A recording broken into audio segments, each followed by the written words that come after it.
Hey everyone, welcome back to E3 with IGN. I'm Daniel Krupa and I'm here with Sefton from Rocksteady Games. Hey. Your game is out a lot sooner than the ones we've seen on the show so far, but it is of course one of the biggest games of the year, sure to be Arkham Knight.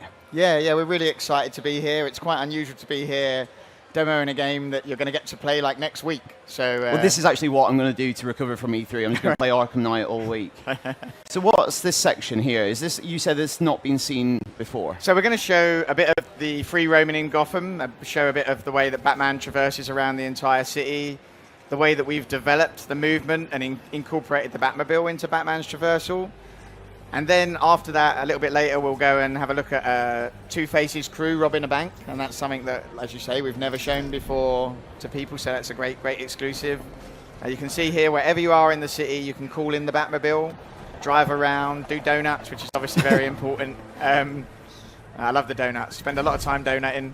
And basically that integration between Batman and the Batmobile was a really important thing for us. That we didn't want it to feel like a separate thing to Batman. We wanted it to feel like Batman's ultimate gadget. You can get in and out of it at any time. You can call it with a single button press, L1 at any time to call the car in. And then just boom, eject out as Ian's done there, right on cue, and just fly around the city. And you can see kind of the scale of the city by gliding around. You can really see how big this world is. And that's what we really wanted to bring, like, big chunk of Gotham, but at the same time, keep that rich attention to detail. I was going to say, because in City, you kind of, Asylum was a kind of more close quarters game, almost like a labyrinth-like structure. City opened up a bit more, and then going even bigger. Is that why it was natural to introduce the Batmobile at that point? I mean, actually, we decided to do the Batmobile first, and then decided, okay, what kind of city works best for the Batmobile? You know, it's not really our objective to make kind of the biggest game ever. We want to keep that quality and denseness, richness of detail in there. You know, so see some new moves there, ground strike, picking people up off the ground. Yeah, it was about keeping the things that we felt were really important to the universe, that attention to detail and that love and authenticity in every inch of the game, while at the same time expanding the world because we were bringing in the Batmobile and allowing the player to boost around and speed around the city in the Batmobile. So those things were kind of hugely important to get a balance. And that the city was kind of designed around that. So you can really see how much bigger and more epic we are here. So the Batmobile is not just a mode of transport, it's more integral to the core gameplay, is that right? Yeah, absolutely. I mean, you can see here, well, this is actually the bank, so we'll just have a quick look at this here. So this bank, the alarms are all going off outside the bank. It's a coordinated attack on Gotham, so all the different supervillains are basically focusing in a different area to kind of pull Batman to pieces. So physical attack, psychological attack. So here, Two-Face's crew are basically robbing the banks of Gotham. And it's a sequence where these guys are all armed, you're going to take them on. What's different about this is it's timed. So they have a certain amount of money, they're trying to steal $100 million from the bank. And you have to take out 8 of these enemies before they steal that money. So you can see they're quite cool at the moment. They don't know you're in the bank. So you're going to go there, use your gadgets to take them down. And there's lots of different tricks and tools you can use to do that. What are some of the new kind of tricks that Batman has? One of the big things actually we have here is the remote hacking device. And what you can do is when enemies go to walk over the electrified floor, you can turn on the electrified floor and hack into the different traps around the level. So we have that here, and we have other traps in this level that we'll show. You can also see the faster movement. And now the enemies are freaking out. They know Batman's there. He's let off the paint in there. He's going to go in there and take down this enemy. Boom, knockout smash to take him down and get out of there as quickly as possible. So it's a way, the remote hacking device here is a way of manipulating the environment to enable you to do different takedowns. First phase is take down 8 enemies and stop them from stealing all the money. And that's the time when it's stealth in this is something that's much more aggressive. In this game, we've really focused on let's do a fear takedown here, straight into that guy. And then boom, come out and hit this guy. And then you have to be careful now. Obviously, there's lots of armed guys around. So yeah, stealth is something that is much more aggressive. It's actually even more aggressive than it was in previous games. You have the ability to do a fear takedown and chain 3 enemies at once. You can upgrade that to 4 enemies, 5 enemies. And the skill of that is getting really close to them. Okay. So if you can get close to them without them spotting you, then you can chain the takedown. So you get rewarded for moving close to these guys without being seen. The enemies themselves as well have lots more tools as well to take you down with. For example, they have like sentry guns they'll place if they see you using an area too much. And the Arkham Knight himself has been studying Batman's tactics. So if he sees you sneaking up behind a lot of people and doing silent takedowns, he'll tell his men to buddy up and move around back to back. If he sees you taking down people and grappling up to the vantage points and swinging away, he'll get his guys to start mining the vantage points. Okay, so you can't just rely and like rinse one tactic over and over. Yeah, exactly. So I think that's the temptation with these games. You get really good at one thing, and then it doesn't force you to explore the other options available. Yeah, exactly. And I think the nice thing is that as they sort of put their focus in on you doing one thing, it enables you to use other things. So if they start, for example, if you use the floor grates, and they detect you're using the floor grates, they'll open up the floor grates and throw mines in to explode them, and they'll also start looking in them. But when they're looking in, they're really vulnerable because they're not looking up anymore. So as they adapt their tactics, it opens up new areas for you to attack as well to counterbalance that. So is this a core story mission we're seeing? Sorry? Is this a story mission? Yeah, this is part of Two-Face's story. So we don't really call them side stories because each of the supervillains kind of has their own arc. So this is Two-Face's arc. He's robbing the different banks within Gotham. So it starts off, this is the first bank that you rob. It's quite a small one. And by the end, he's up and working on like kind of really big banks. And he's got tons of troops in there supporting him. So this one's fairly easy that we're showing you here. And then it really amps up to much more difficult ones. Like boom, another fear takedown to finish off. Drop in and smashes that guy as well. I've got one more guy to take out.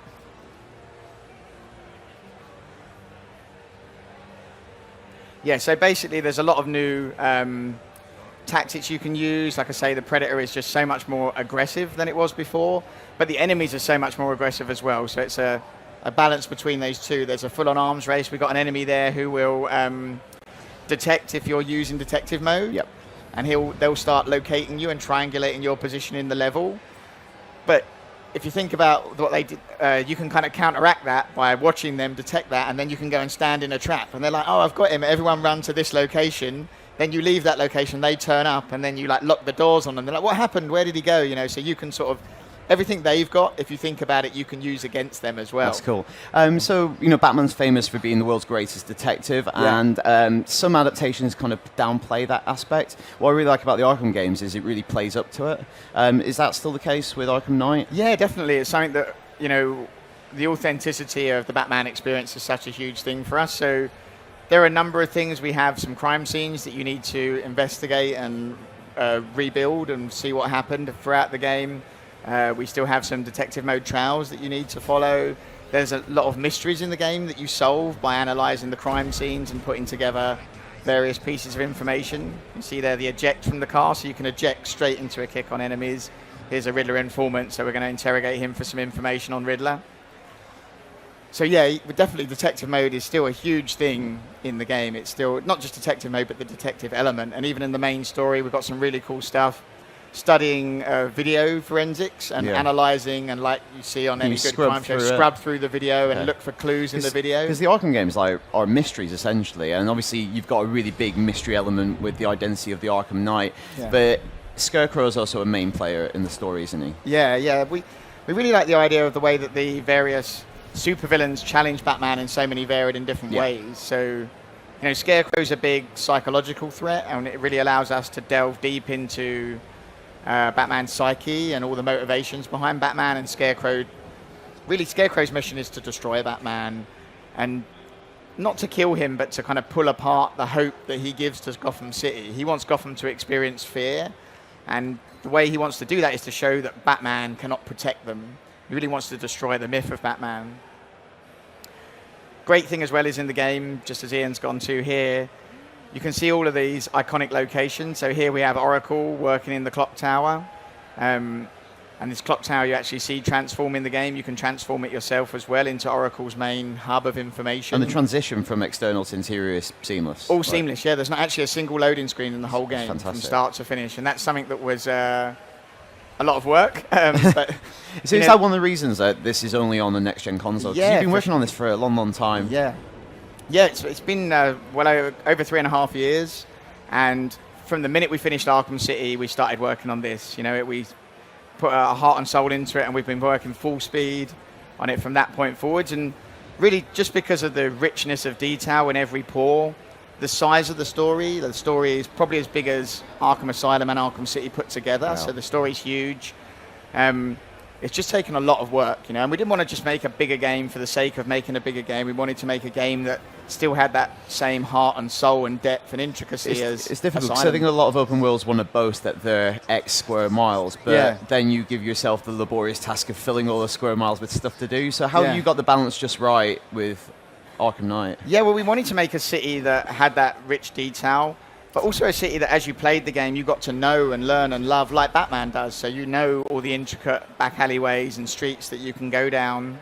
I'll just tell you what Ian's doing here, actually. So we have what's in the game. The Arkham Knight deploys these explosive devices throughout the whole of Gotham, and Batman works to defuse them. As you're defusing them, the Arkham Knight scrambles these drone tanks to attack you. So these tanks show a little bit of the battle mode gameplay of the Batmobile. So here you're dodging between the attacking incoming drone tanks.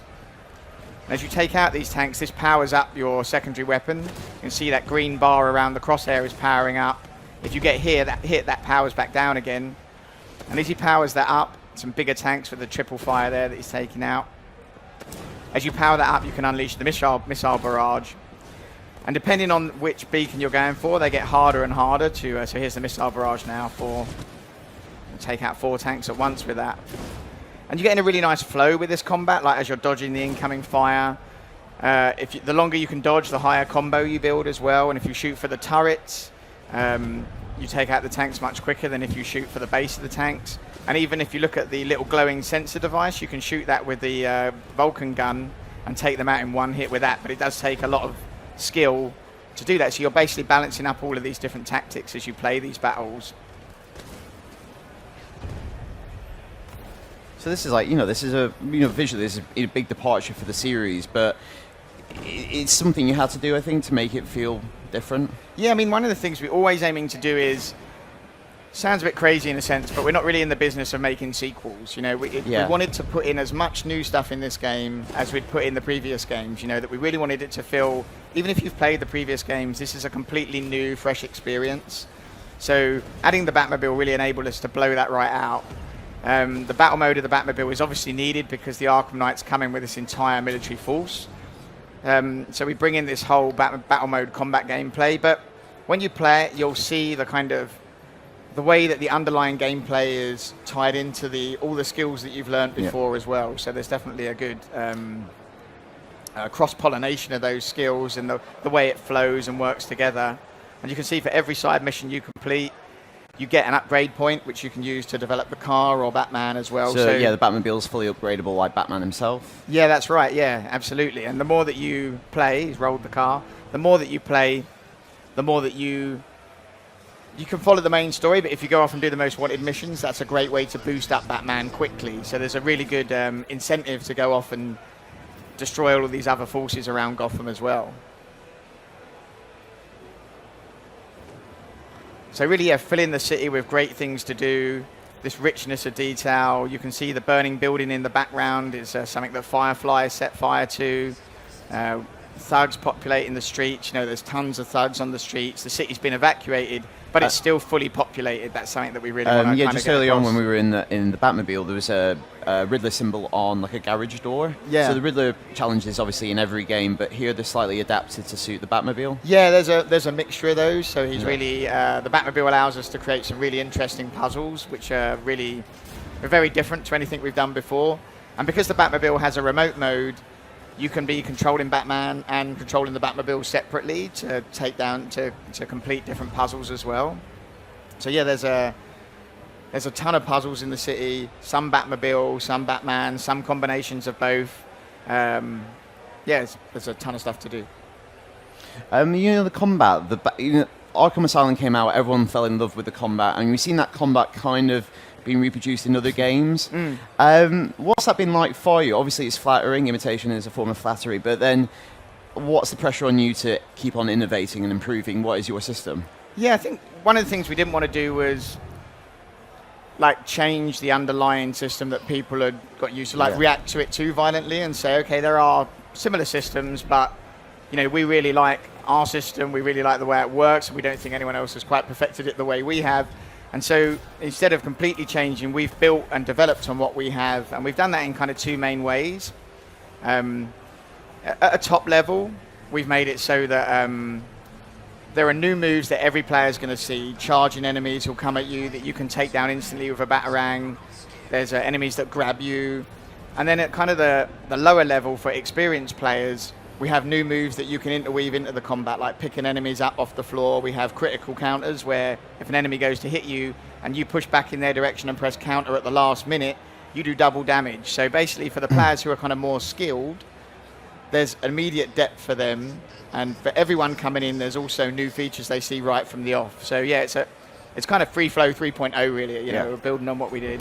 Did you deliberate long and hard about the idea of putting effectively a gun on the Batmobile? Because obviously Batman's parents were killed by a gun. It's kind of a controversial issue, and sometimes he has used guns in the comics, but was that a big kind of dilemma? But obviously having a weapon like that is just useful for gameplay. Yeah, I mean, I think historically the Batmobile has had weapons, you know, even in the comics. We would never give Batman a gun, you know, you're not going to see Batman kind of walking around with a gun, but the Batmobile itself has weaponry.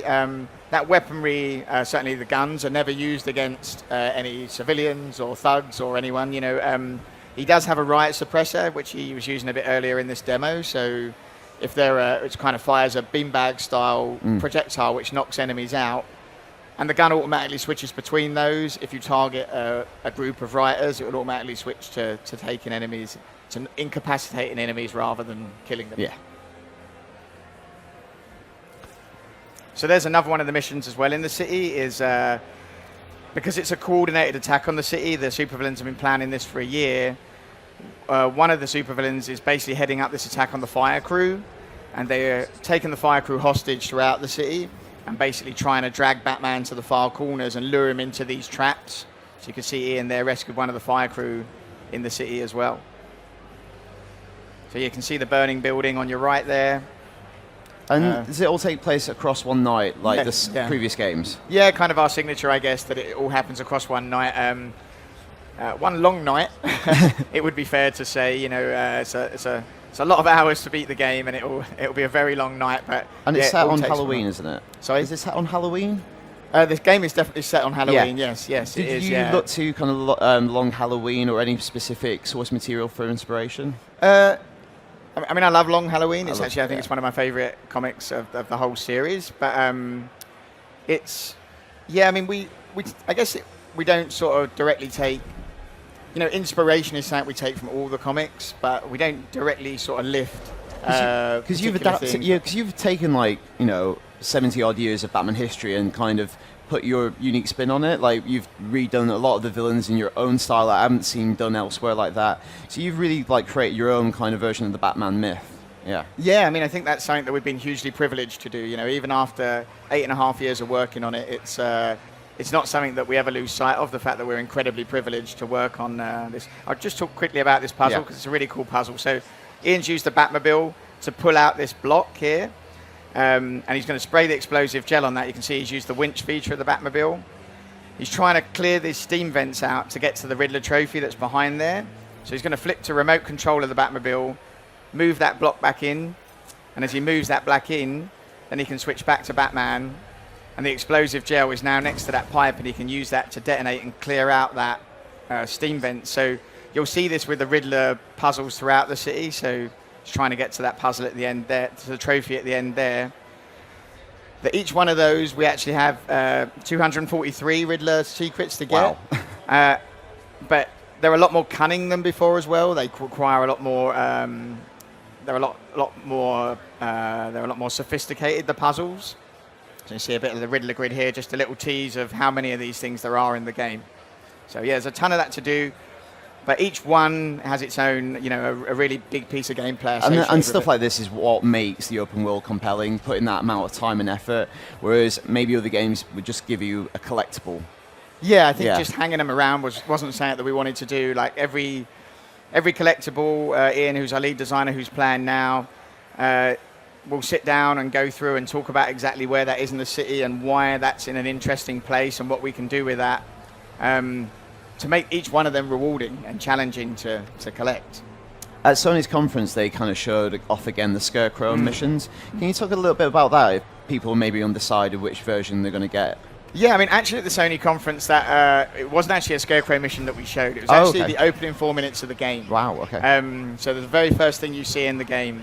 And the reason what you saw there was, first of all, Joker get incinerated, because there were some people who didn't believe that we killed Joker. So we were like, how can we kind of People will never believe it. right from the off? So let's start with Joker in an incinerator and let you do what Gordon does and incinerate the body. So like, let's quash that speculation right up front. And then after that, we're actually, because Scarecrow's such a big psychological threat, we wanted to show firsthand what Scarecrow's fear toxin is like. So you then take on the role of Officer Owens in the diner, as the diner's under this chemical weapons attack. You know, as the diner is attacked by he gets exposed to the fear toxin, and you can see firsthand how dangerous this new strain of fear toxin is. Because I think the Scarecrow sequences from the Arkham games, if you ask people about Arkham, they remember the Scarecrow sequences. The first one in Asylum, like, is very vibrant in my memory with walking down the corridor.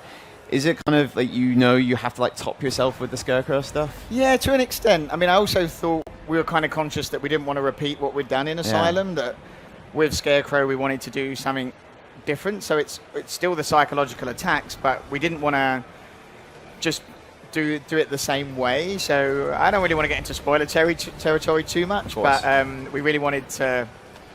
that Scarecrow will have a slightly different role, it would be fair to say, but definitely still keeping what you know of Scarecrow, and that definitely a rich psychological attack, but not a repeat of what we did in Asylum.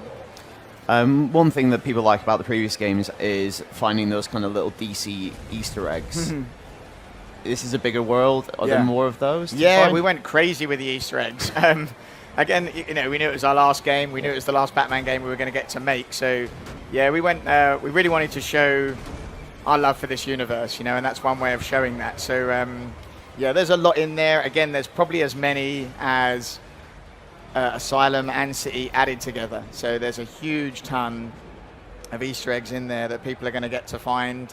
And there's so much of the story we haven't told, which is one of the great things I like about, up front, we spoke to Warner Brothers and DC and said, like, we want to tell this story, but we want players to get to experience it for themselves. So pretty much in all the trailers we've shown, in everything we've shown in the game, you've only really seen anything from the first 2 hours of the game. This is a huge game, and we've managed to get this far without spoiling anything later on. So, hopefully you'll get to play it, and everything you'll see in the story is going to be a big surprise. But there's a lot more to come even after the game's out. You've announced kind of extensive DLC. Can you just kind of recap what some of that stuff is? Yeah, so we have a big season of DLC. So for 6 months, every month we're going to drop a big DLC chunk of content, starting with the first month is Batgirl. So it's a whole standalone mission for Batgirl, like a kind of prequel where you get to play as Barbara Gordon when she was Batgirl. And and each month we're going to drop a chunk like that. You're going to get new Batmobiles, new tracks to drive the new Batmobiles on, some classic Batmobiles that you always wanted to drive. So yeah, there's a ton of stuff coming over those 6 months as well. That sounds great. Thank you very much for coming and showing us this extended look at Arkham Knight. So that's Arkham Knight. It's out next week, but for more on E3 2015, stay right here on IGN.